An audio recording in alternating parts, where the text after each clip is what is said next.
Mesdames, Messieurs, bonjour. Très heureux de vous retrouver pour cette nouvelle émission Power Boost, tournée ici en direct du Salon des maires. Alors, au programme de cette émission, on va parler politique et agriculture. On va voir comment il est possible de redonner du pouvoir aux maires. On parlera déserts médicaux et énergie renouvelable. Bonjour, je suis Sacha Ollier, député de la Vienne, ancien président de la commission des lois de l'Assemblée nationale.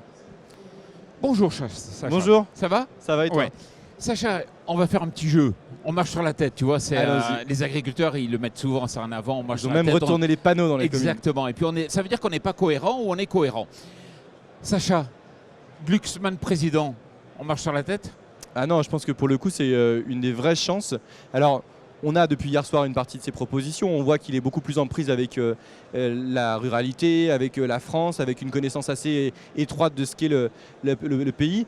Je donne qu'un exemple. Les agriculteurs, ils travailleraient sans la main-d'œuvre étrangère, sans toute une partie des saisonniers qui viennent les voir, ou au final, avec toute une partie des gens qui aujourd'hui ne trouvent plus dans la population française. La réponse est non. Et donc, c'est pour ça que toute une partie des propositions que fait Raphaël à ce sujet, elles sont pertinentes. Après, il y a aussi un enjeu qui est extrêmement important, ça va être de remettre la question écologique au centre du sujet, avec toutes les contraintes que ça emporte, au premier rang desquelles pour les agriculteurs.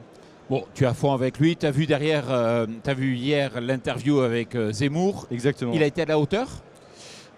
D'abord, il a dit la réalité de ce qu'est la France. En fait, on ne va pas créer une France qui n'existe pas. On a une France telle qu'elle existe aujourd'hui, avec de la diversité, avec des gros problèmes de travail. D'ailleurs, moi, je me suis engagé pour lutter contre le chômage de masse, et on aperçoit aujourd'hui une recrudescence du chômage. C'est un problème majeur. On a des défis monumentaux sur la démographie. On a de plus en plus de personnes qui sont âgées. Si les agriculteurs, c'est même la question principale. Je rappelle qu'on a adopté au tout début de l'année civile une loi pour la transition des exploitations agricoles. Un agriculteur sur deux, 55% d'agriculteurs qui vont partir à la retraite d'ici 10 ans. Et donc cette question démographique, si on ne la traite pas, on a des gros problèmes. Tout ça, moi je trouve que ce que l'on défend est beaucoup plus dans la réalité, dans l'actualité, que dans le romantisme du passé qui peut être celui aujourd'hui de Zemmour. Débat parlementaire de qualité, on marche sur la tête? Ah oui, là on marche sur la tête. Là on marche sur la tête parce que si vous voulez, d'abord on parle d'une copie qui était pas du tout acceptable. Elle fait des coupes drastiques. En France, la croissance, elle est portée par la consommation. Il faut qu'il y ait des gens qui consomment. Si vous privez tous les gens d'argent pour consommer, vous n'avez plus de croissance. Et en fait, vous pénalisez notre pays, vous leur tirez une balle dans le pied. On a besoin de faire des économies. Des économies qui sont... On a une dette publique qui est colossale, on le sait. On a un déficit public qui est important. Mais le degré d'économie qui était demandé par François Bayrou, 44 milliards d'euros, il était bien trop important. On peut faire... C'est pas moi qui le dis, c'est la Cour des comptes, c'est l'Union européenne. On peut faire une tranche de 25 milliards d'économies, c'est ce que nous on préconise, avec des économies en dépenses. Il faut en faire, tout le monde le sait, tout le monde est lucide. Et puis aussi avec des économies en recettes, parce qu'on sait depuis 2024, 2025, qu'il y a moins d'argent qui rentre dans les caisses, c'est-à-dire qu'il y a des gens qui, parmi ceux qui devraient payer les impôts, ne le payent pas, et ça pose des difficultés.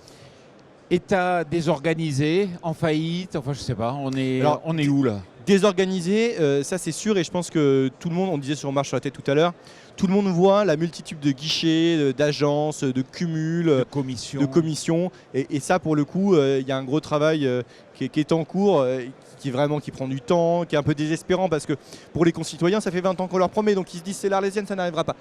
On y est, parce que de toute façon, tout le monde est pris à la gorge, on n'a plus le choix, on y est. En revanche, après, il y a toute une série de choses sur lesquelles on tâtonne beaucoup trop. L'organisation territoriale, qui fait quoi entre le maire, la collectivité, la communauté de communes, le département, la région, ça, on en est encore loin et il y a encore des efforts à faire. On pourrait diviser par deux? Alors moi, vous savez que j'ai toujours été pour la division, en tout cas la réduction d'un tiers du nombre de parlementaires, qui est l'effet du non-cumul des mandats. Je pense que c'est une proposition qu'on avait faite en 2017, que nous aurions dû respecter. Moi, j'avais déposé des textes de loi que j'ai défendus pour ce sujet, mais il y a des économies effectivement de gestion à faire par rapport à ça, et y compris pour redonner la noblesse du métier d'élu.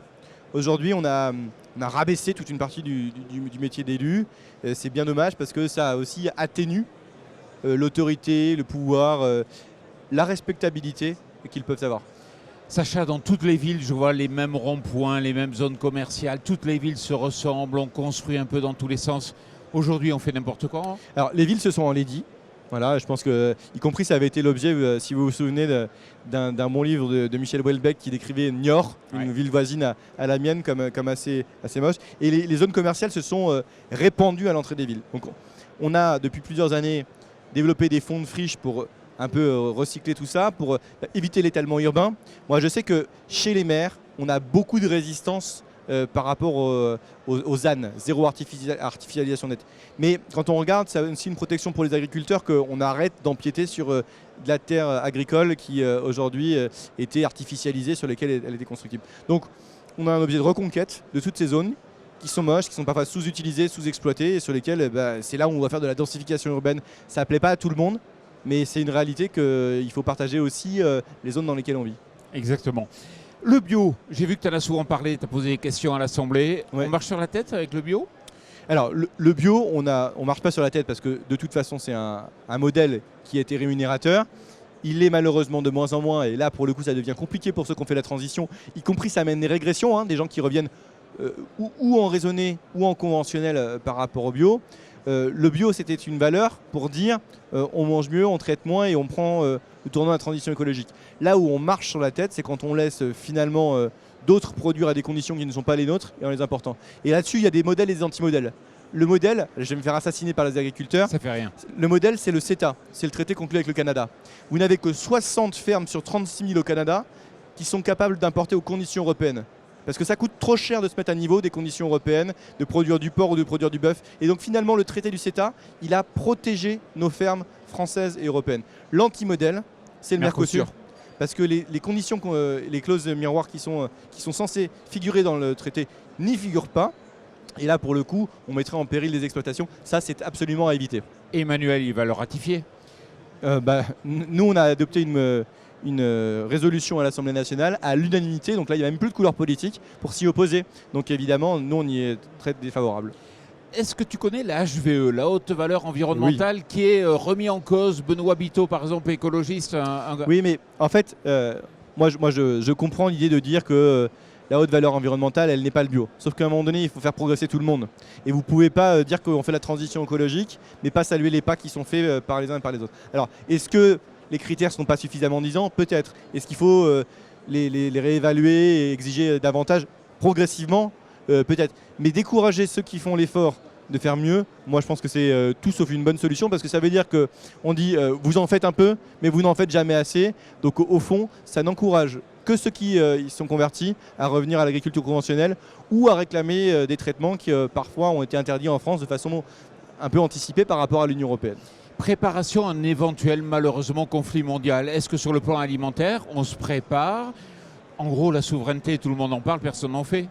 Alors, d'abord, je pense que tout le monde s'est un peu réveillé avec la gueule de bois en 2022.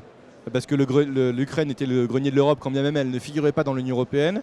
Et on a bien vu les effets que ça a eu sur les cours de blé principalement, en bloquant toutes les exportations depuis les ports de la mer Noire. Et donc là, on est en train d'effectivement avoir un gros travail, de la même façon qu'on l'a fait sur l'énergie. Parce que sur l'énergie, c'était le même problème.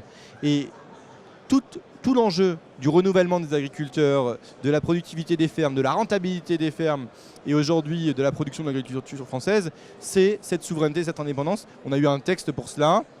Je sais qu'il est pour certains suffisant au regard des contraintes à la production, mais très objectivement, depuis plusieurs années, quelles que soient les tendances politiques qui sont représentées à l'Assemblée nationale, on a changé de registre sur ce sujet et on se dit qu'est-ce qu'on fait pour manger de façon autonome et de façon vraiment souveraine en France, en Europe, par rapport à ce type de conflit. Mais encore une fois, sur tous les sujets, énergie, production agricole, armement et toutes ces questions. Ouais, mais si on prend la souveraineté énergétique, t'en parles, on marche sur la tête. Le moratoire au mois de juin, c'est quoi, un fait politique? Alors d'abord, ce qu'il faut savoir, c'est que le moratoire n'est pas adopté. C'est une vote en première lecture à l'Assemblée nationale, ça ne va pas au bout du processus parlementaire. Ouais, même l'idée de proposer d'arrêter toutes les énergies renouvelables. Je pense que c'est une immense stupidité. La France a fait un choix souverain, là pour le coup. Elle a fait un choix en arrêtant à partir de 2021 et du rapport de RTE, la façon dont elle voulait produire pour atteindre l'objectif de 100% d'énergie électrique en 2050, avec 50% d'énergie nucléaire, 50% d'énergie renouvelable. Donc maintenant, la trajectoire est suivie. L'objectif de 2022 ou 2023 a été atteint, avec 23% de la production d'électricité qui était d'origine renouvelable. On a un gap qui est extrêmement important en 2030, qui est à 32% de tête. Et il faut encore pousser. Moi, ce que je constate, c'est que dans les territoires dans lesquels on a des acteurs engagés, on y arrive. Je prends un exemple très clair. Chez moi, Chez moi, on a un Dans syndicat. la Vienne. Ouais, dans la Vienne. On a un syndicat d'énergie, Énergie Vienne, actionnaire d'un groupe qui est Sorégie, et dans lesquels on a du développement de l'éolien, du développement du photovoltaïque sur lac, du rachat des centrales hydroélectriques, de la diversification. Et de ce point de vue-là, on a même un investissement prévu sur les réseaux de chaleur. De ce point de vue-là, on a des opérateurs qui travaillent très bien et avec un chiffre d'affaires, pour une entreprise qui est détenue par des collectivités de plus de 1,5 milliard d'euros. Voilà. Donc ça marche. Et au fond, c'est ce type d'expérience qu'il faut encourager.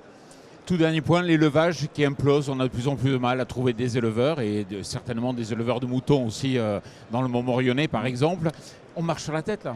Alors là où on marche sur la tête, c'est que pour le coup, les primes à l'élevage ont été largement baissées. Alors, on a commencé en 2018 avec la révision des zones handicap naturel qui a porté un grave coup à l'élevage.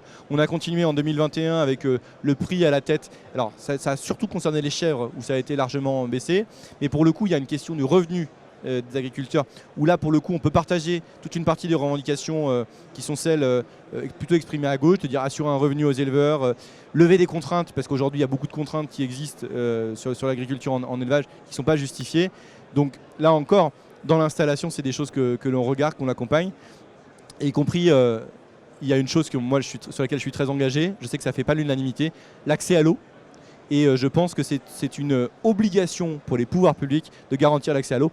Pas pour faire des grandes réserves comme ce qu'on a connu parfois en Vendée ou en Deux-Sèvres, mais aujourd'hui des réserves de 80 000 à 130 000 mètres cubes pour des agriculteurs qui sont ou en coopérative ou individuels. Et je pense que c'est nécessaire dans des zones où on a de la sécheresse et où les animaux, mais ils boivent, sinon on ne peut pas les élever. Bon allez, on arrive au terme de cette séquence.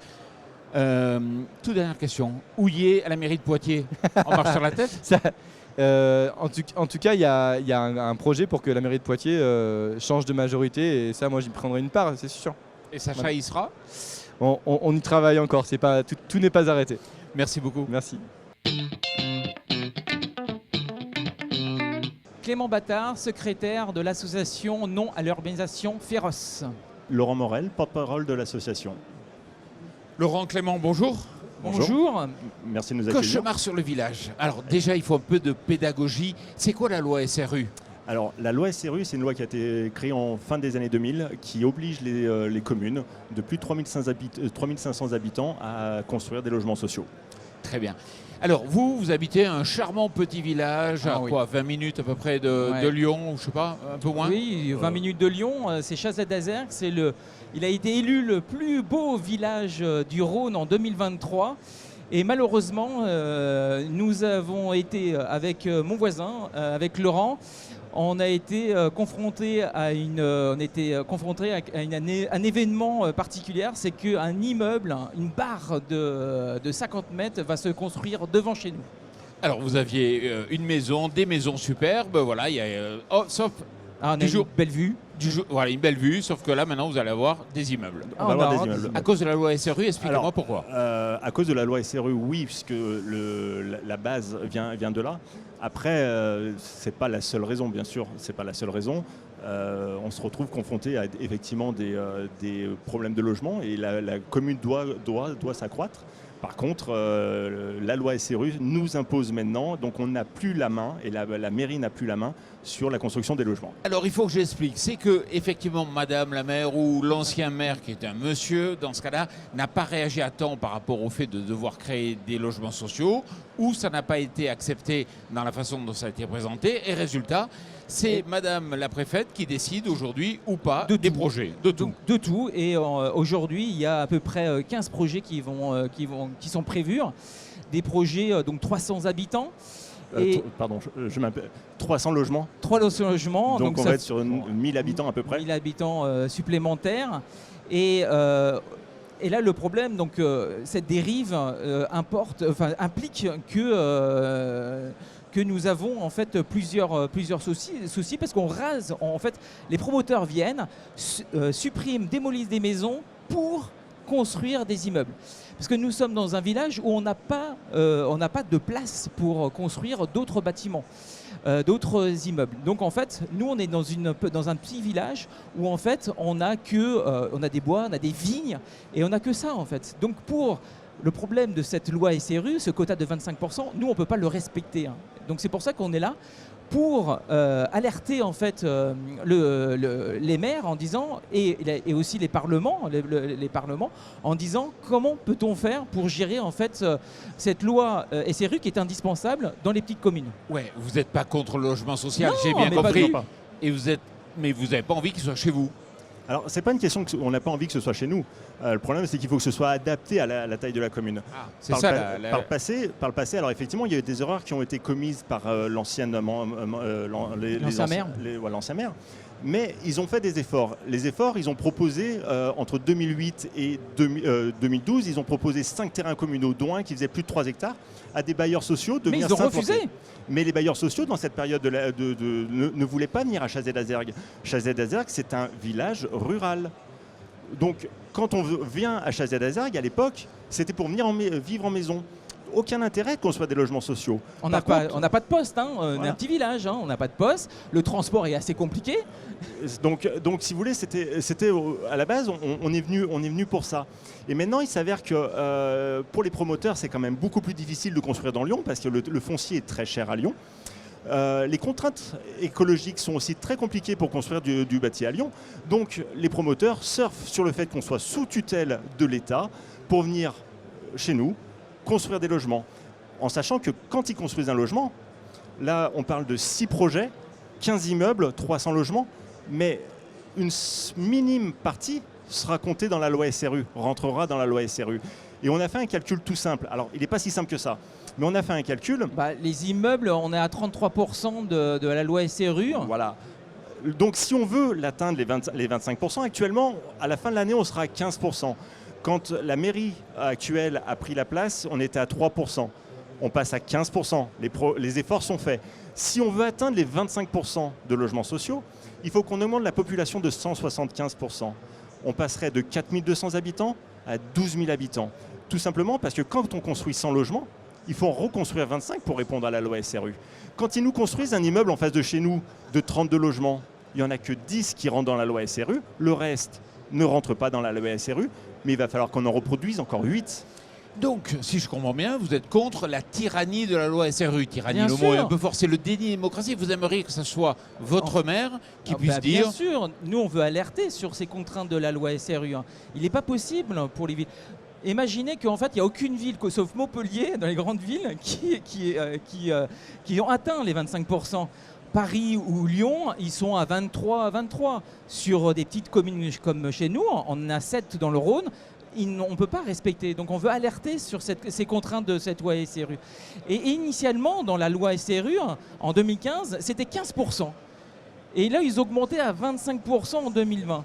Ben, nous, on demande en fait de réduire dans les petites communes à 15%. Allez-y.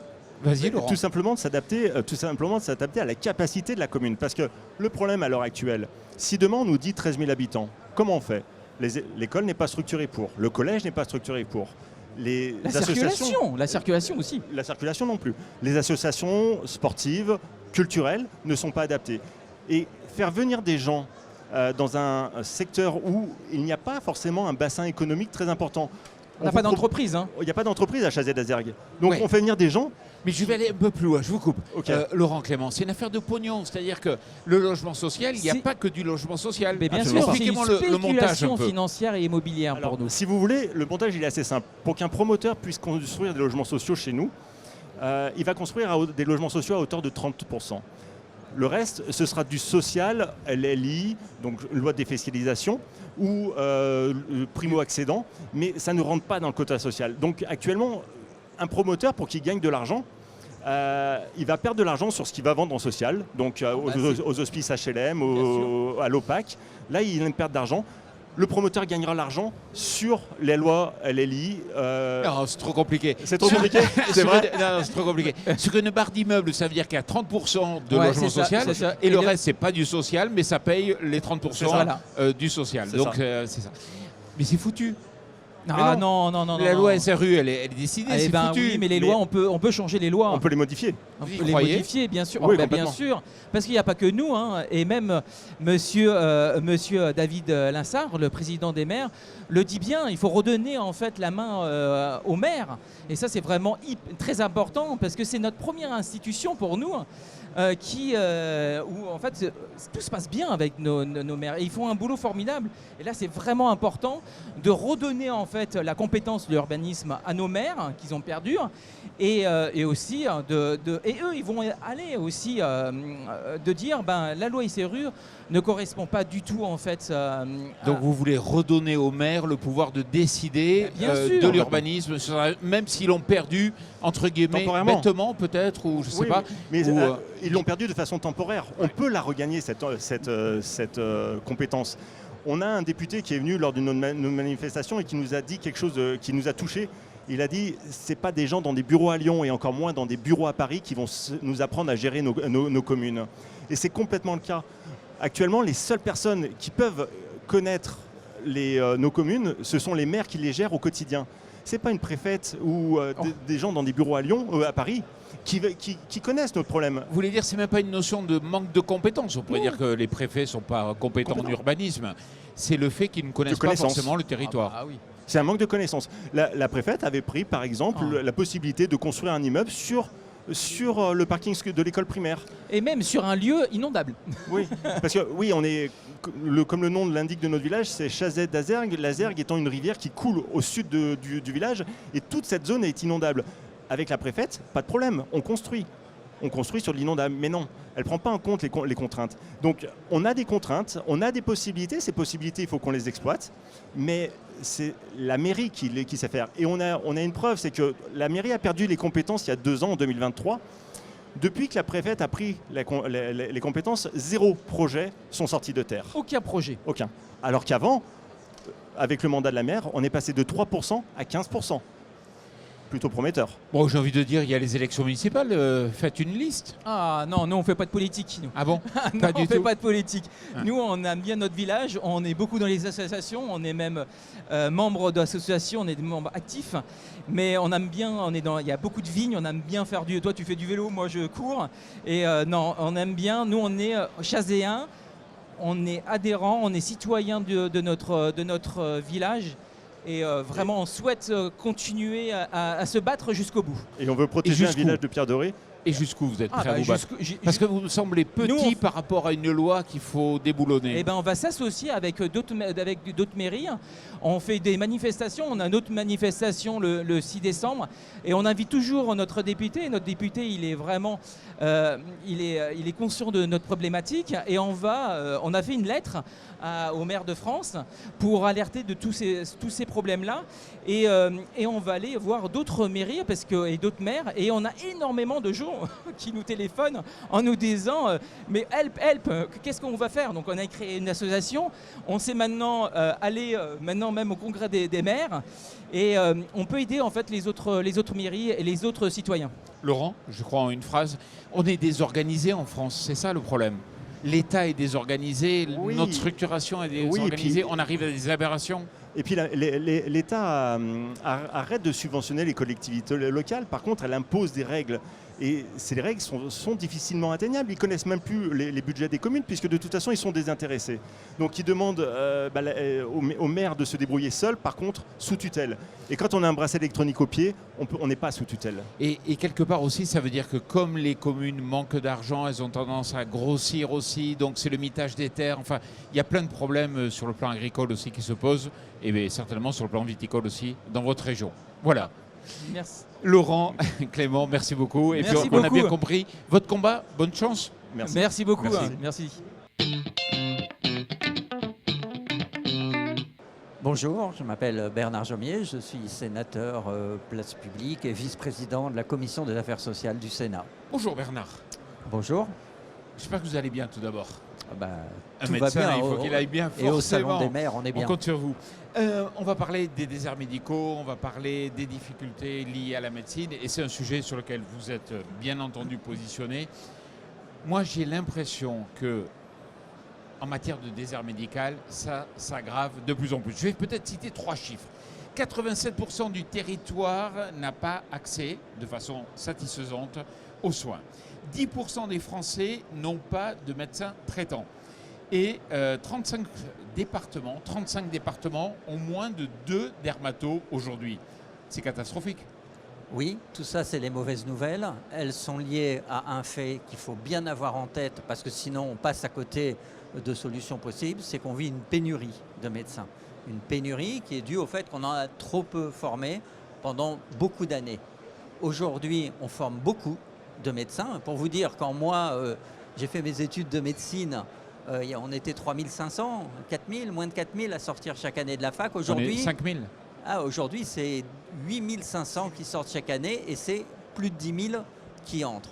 Donc la bonne nouvelle, c'est qu'on a touché le fond de la piscine. L'année dernière, pour la première fois, le nombre de médecins en France, pour la première fois depuis beaucoup d'années, a légèrement augmenté 1%. Mais la remontée, elle va être longue et il faut qu'on adopte des solutions pour que ça aille plus vite et pour que notre population, partout, dans tous les territoires, que ce soit en milieu rural ou parfois dans les banlieues, retrouve un médecin traitant, retrouve un accès aux soins, parce que cette inégalité entre les territoires, cette inégalité sociale aussi, elle n'est pas acceptable. Voilà. Cette inégalité de vie, de perte de chance, si on a un cancer par exemple, dans la capacité à pouvoir être traité à temps. Alors certes, je veux bien croire qu'on a progressé, mais on est encore loin du compte. J'ai l'impression que le corps médical, les médecins ont freiné. Peut-être pas l'ouverture du numerus clausus, ça aurait dû aller plus vite. Oui. Alors, vous avez raison. Il y a 20 ou 30 ans, les médecins ont demandé à ce qu'on freine le numerus clausus. Mais tout le monde l'a demandé. Les pouvoirs publics l'ont demandé parce qu'à l'époque, l'idée, c'était la dépense de santé augmente trop et donc s'il y a moins de médecins, il y aura moins de prescriptions et donc ça coûtera moins cher. C'était une idée folle, c'était une erreur absolue, mais cette erreur, elle a été largement partagée. Donc on peut distribuer les mauvais points. La question aujourd'hui, pour notre population, c'est comment on fait pour que cette remontée qui a été amorcée aille plus vite en termes d'effet. C'est-à-dire, ok, il y a plus d'étudiants qui sortent, ok, il y a plus de jeunes médecins qui arrivent, mais comment on fait pour que ces jeunes médecins, ils arrivent plus vite et de façon égale dans tous les territoires, et préférentiellement là où on met le plus de temps pour obtenir un rendez-vous. Et là, il y a des choses qui sont possibles maintenant. Je vais vous prendre un exemple. La 4e année de formation pour les jeunes médecins généralistes, c'est très important. En novembre 2026, c'est-à-dire dans un an, vous allez avoir 3500 jeunes médecins généralistes qui vont devoir faire un an dans un territoire sous-doté. Donc vous vous rendez compte, il y a 100 départements en France. Si vous faites une division, vous voyez qu'en moyenne, c'est 35 jeunes médecins généralistes qui vont exercer en plus dans chaque département. Mais il faut que ça se passe bien. Il faut qu'ils puissent être partout. Or là, l'État, dans ses décisions, traîne, n'associe pas assez les élus locaux, n'associe pas assez les acteurs locaux de santé, et ça risque de déraper. Donc voilà, on a un exemple d'une mesure que si on la met en œuvre de façon concertée, parce que ces jeunes, où est-ce qu'ils vont loger?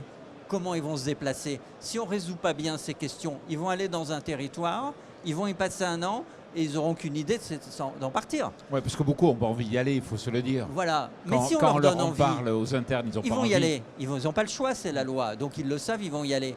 Mais s'ils y vont, qu'ils ont des conditions de logement qui sont bonnes, qui peuvent le soir se déplacer et pas être vissés là où ils... Bon, qu'ils ont un cadre professionnel qui est agréable, bah, vous savez, c'est des jeunes, ils se plairont, il y en a, ils vont rencontrer leurs conjoints, ils vont faire leur vie et ils resteront. Et c'est ça l'enjeu aujourd'hui, c'est-à-dire que l'enjeu de la revitalisation de l'offre de soins dans l'ensemble de nos territoires passe par un ensemble de mesures qui associent les acteurs locaux. Et là, en l'occurrence, qui va les loger?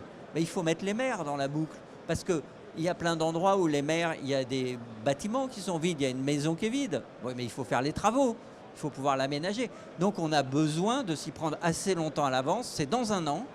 Et si on prépare bien, ça, ce sera une des mesures qui va bénéficier à l'ensemble de nos départements. Bernard, il y a un certain nombre de paradoxes.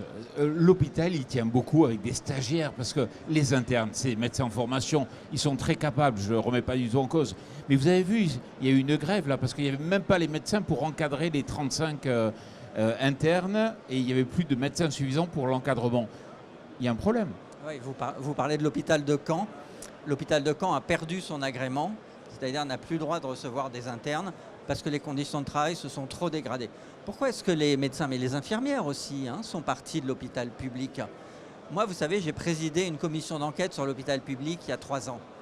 Et qu'est-ce qu'elles nous ont dit, les infirmières? Qu'est-ce qu'ils nous ont dit, les jeunes médecins? Ils nous ont dit, on nous pressure tellement, on nous presse tellement dans notre travail qu'on a l'impression d'être maltraitant avec nos patients. Bah, vous savez, une infirmière qui, il y a 10 ans ou 15 ans, devait prendre en charge 10 patients, on lui a dit au fil des ans, bah, l'année prochaine, ce sera 11, puis ce sera 12, puis ce sera 15.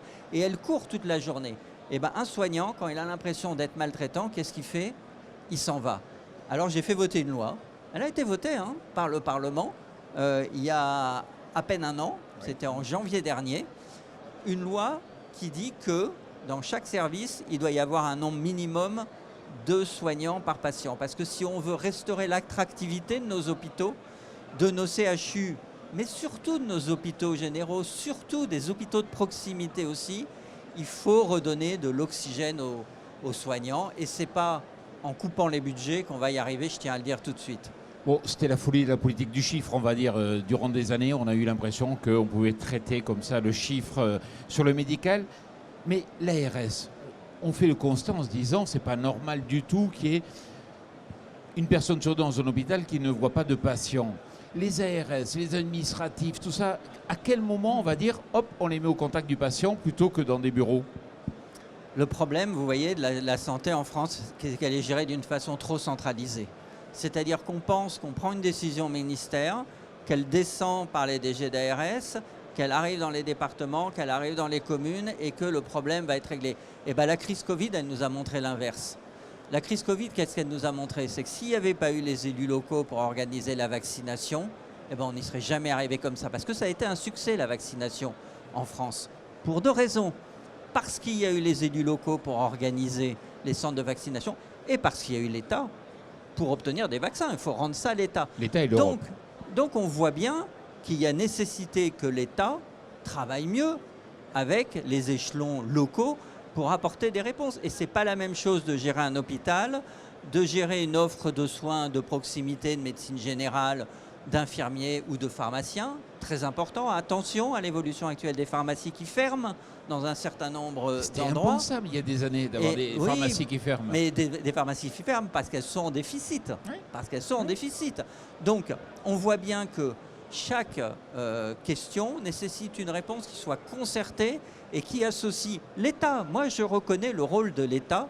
Il est important dans la politique de santé, mais avec les acteurs locaux. Et si on ne fait pas ça, et j'ai pris l'exemple de ces jeunes médecins qui vont arriver dans les départements, si on ne fait pas ça, on va se planter.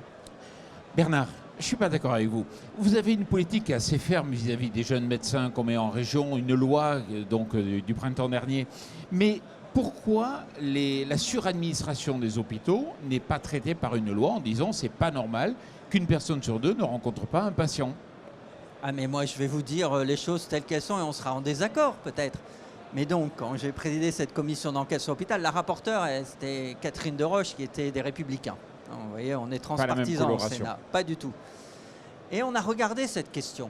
Est-ce qu'on a plus d'administratifs dans nos hôpitaux, par exemple, qu'en Allemagne? On cite souvent l'Allemagne.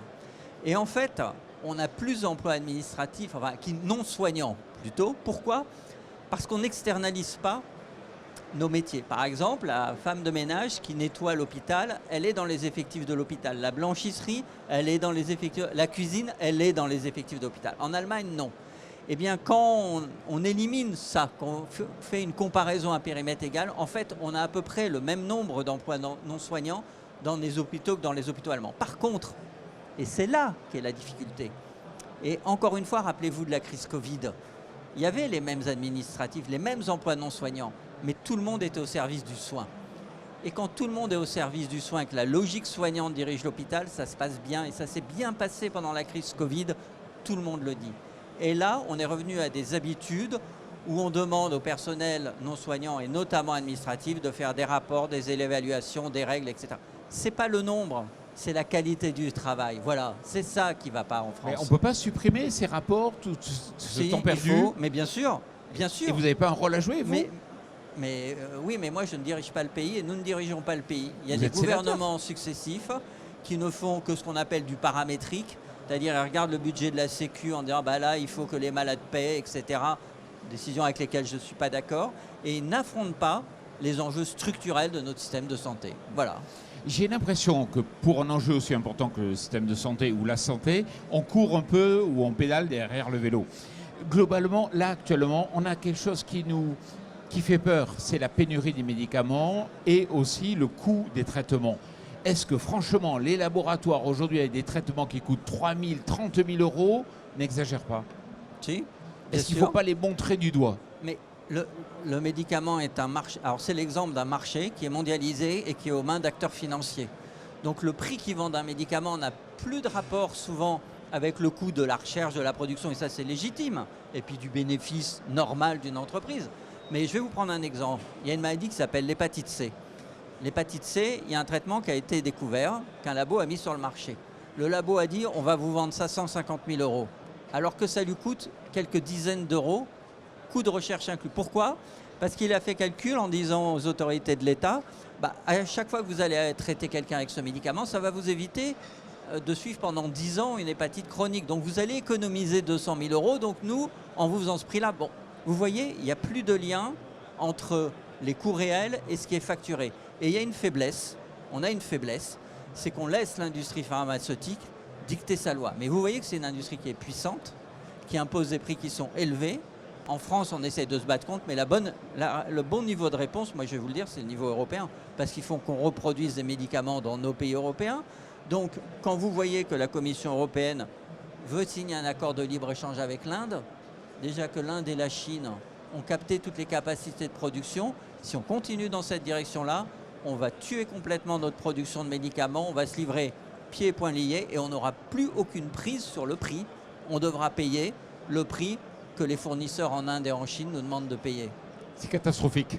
Vous savez, les agriculteurs ils disent on marche sur la tête. Vous l'avez vu, ce slogan, à la fois en mettant à l'envers les panneaux à l'entrée des communes, et puis avec ce slogan on marche sur la tête. J'ai l'impression que vous, dans le monde de la santé, ben, c'est exactement la même chose qu'ont vécu les agriculteurs et que vivent les agriculteurs. Parce que c'est la même idéologie qui, depuis les années 90, a envahi notre pays, c'est l'hyperlibéralisme, c'est le libre-échange.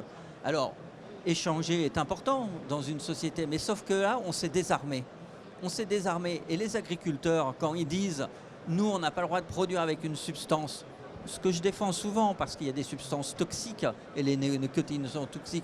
Mais là où ils ont raison, c'est quand ils disent « pourquoi est-ce qu'on autorise l'importation de ces substances ?» C'est ça qui n'est pas normal. C'est qu'on fausse les règles de la concurrence et que ce libre-échange, il se fait au détriment de nos agriculteurs, de nos soignants, de la qualité de ce qu'on fait, et il se fait au prix d'un ce qu'on appelle un moins-disant social, un moins-disant environnemental. C'est toujours la pression à la baisse sur les prix, c'est toujours la pression à la baisse sur les critères sociaux et environnementaux.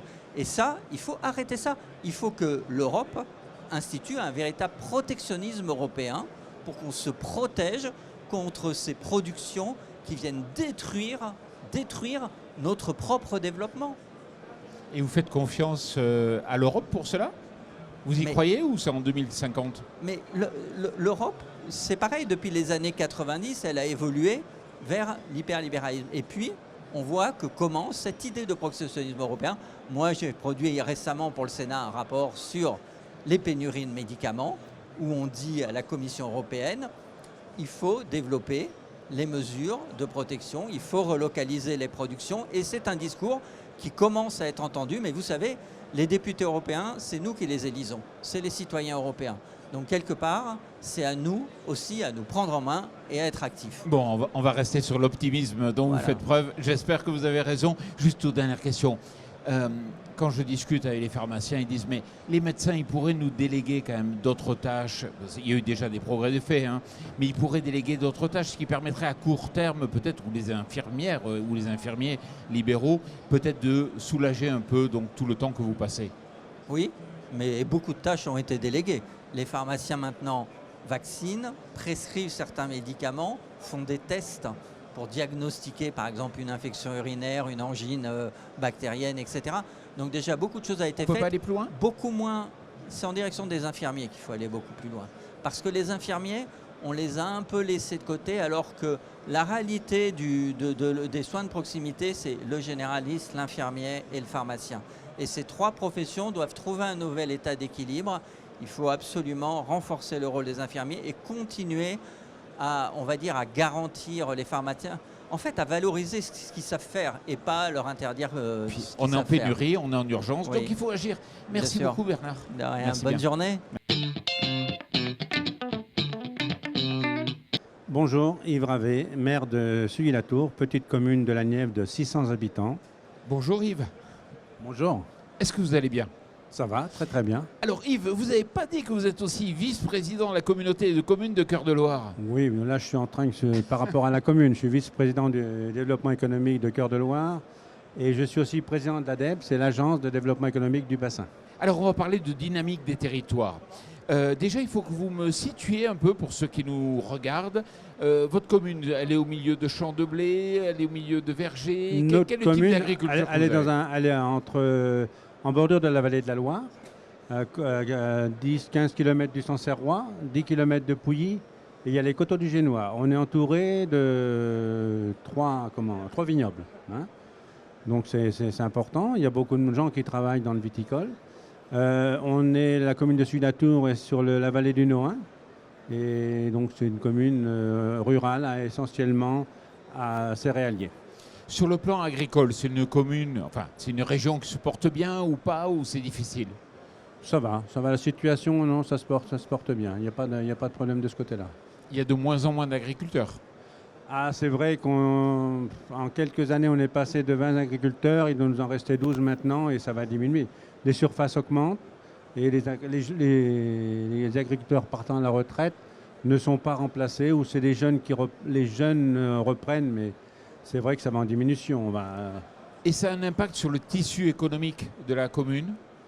Oui, bien sûr, parce que ça a un impact, pas sur l'économie, parce que la production est la même, mais par contre, sur le nombre de gens dans la commune, il faut les remplacer, il faut trouver d'autres solutions pour que les gens viennent dans notre commune. Ça, c'est important. Et vous arrivez à garder des services publics, à garder des services? Oui, pendant le mandat, on a fait énormément d'avancées de ce côté-là. On a créé une MAM, on a rénové, chose importante, plus de 800 mètres carrés d'immeubles vacants ou insalubres. Et donc, on a rénové ces 800 mètres carrés. Dedans, on a créé une MAM, maison d'assistance maternelle. On a créé un cabinet d'infirmières qui n'existait pas, installé un salon de coiffure et installé une agence postale. Et là, à côté, on fait une salle associative sur un ancien hôtel-restaurant que la commune a repris. Et donc, le bas sera réservé à l'associative avec épicerie associative pour essayer de les circuits courts, de développer les produits locaux. Et au-dessus, on fait 4 logements. Bravo, ça veut dire que vous êtes dans une vraie dynamique des territoires. Enfin, vous incitez à la dynamique des territoires. Alors, on va parler des énergies renouvelables. Racontez-moi, un jour, il y a un agriculteur qui est venu vous voir. Voilà, c'est plutôt la femme d'un agriculteur qui est venue me voir. Mais bon. Elle est dire. venue me voir en mairie, elle me dit, écoutez, monsieur le maire, j'ai un projet d'agri-photovoltaïque, je voudrais faire de l'élevage de moutons sous des panneaux photovoltaïques. Elle m'a dit, qu'est-ce que vous en pensez? Écoutez, moi je dis personnellement, il n'y a pas de problème, je suis ouvert à tout, il faudra bien produire de l'électricité d'une manière ou d'une autre. Sur la commune, on est plus sur les éoliennes, on est plus réservé. On est plus ou moins, au niveau du conseil, ils ont dit qu'on a voté comme qu'on ne voulait pas d'éolien, mais par contre, le photovoltaïque ou l'agri-photovoltaïque, il n'y avait pas de problème. Donc quand elle est venue me voir, je l'ai écouté, moi c'est un projet qui me plaît bien, séduisant. Je vais en parler à mon conseil municipal, vous viendrez le présenter. Ce qui a été fait, la société Enoé, pardon, j'ai une difficulté avec le nom, est venue le présenter. Et ça a été accepté par le conseil municipal. On a fait une réunion publique pour justement clarifier les choses. On est une commune de 600 habitants, il y avait à peu près 60 personnes qui sont déplacées, c'est très bien pour une réunion publique. Il y a eu des discussions franches, mais il n'y a pas eu d'opposition franche non plus, c'était très ouvert et très, très agréable, ça a été bien perçu. Alors justement, ça a été bien perçu. Pourquoi? Et peut-être qu'est-ce qui a été redouté? Ce qui a été perçu, pourquoi? C'est parce que je pense que les gens prennent conscience que l'énergie renouvelable, c'est quand même l'avenir. Nous, on a une centrale nucléaire qui est à Belleville, qui est à 25 km de chez nous, on la voit très bien. Donc, je me rappelle quand la centrale nucléaire a été montée, c'était vent debout, et puis maintenant, bon, on n'en parle plus. C'est vrai, c'est étonnant. En quelques années, on a changé la vision des bien content des débats et des sur le polémiques. bouton puis d'avoir de l'électricité. Mais là, pour le projet, non, il n'y a pas du tout eu de remarques très précises. Ça s'est très bien passé. Et ensuite, bon, après, on a lancé toutes les procédures, c'est passé en conseil municipal, ça a passé toutes les étapes et le permis de construire a été accordé le 10 octobre 2025. D'accord, donc c'est récent et c'est une bonne nouvelle. Voilà. Dites-moi, vous savez, on a des bateaux qui font le tour du monde, des camions qui occupent la première ligne sur les autoroutes avec du pétrole qui vient d'Arabie Saoudite ou d'ailleurs. Quelque part, vous ne dites pas que nous, les territoires, on a la capacité peut-être à produire une partie de l'énergie? C'est sûr qu'on peut réduire ce système qui est quand même nocif pour l'environnement, et ça, c'est certain. Après, bon, ça se joue à une sphère politique beaucoup plus haute, et là, malheureusement, en tant que mairie, on ne peut pas faire grand-chose. Mais si déjà dans notre région, on peut participer à améliorer l'environnement, bien, je pense qu'il faut le faire. Voilà. L'idée d'autonomie énergétique aussi vous semble une bonne idée ou à développer, c'est-à-dire la capacité à pouvoir faire que vos concitoyens soient de plus en plus autonomes sur l'énergie? Bien sûr, d'ailleurs j'en parlais tout à l'heure, parce que sur le projet qu'on a fait, ce que j'aimerais bien, c'est pouvoir avoir accès à une autoconsommation, ne serait-ce que pour les bâtiments publics. Et je pense que pour vous installateurs de panneaux photovoltaïques, c'est une chose à proposer. Parce que je dirais un petit peu le problème de vos propositions, c'est que vous arrivez avec une masse d'argent, et c'est vrai que c'est un peu un frein. Les gens se disent, bon, ils arrivent, ils nous achètent. Voilà, c'est clair et net, c'est pas péjoratif, mais c'est comme ça, c'est un ressenti. Et je pense que si on avait de l'autoconsommation pour la commune, ça serait une bonne chose. Et moi, j'envisage par la suite, dans le prochain mandat, si j'arrive au bout, je pense qu'il faudrait penser à l'autoconsommation pour la commune. C'est quand même important. Bon, merci beaucoup Yves.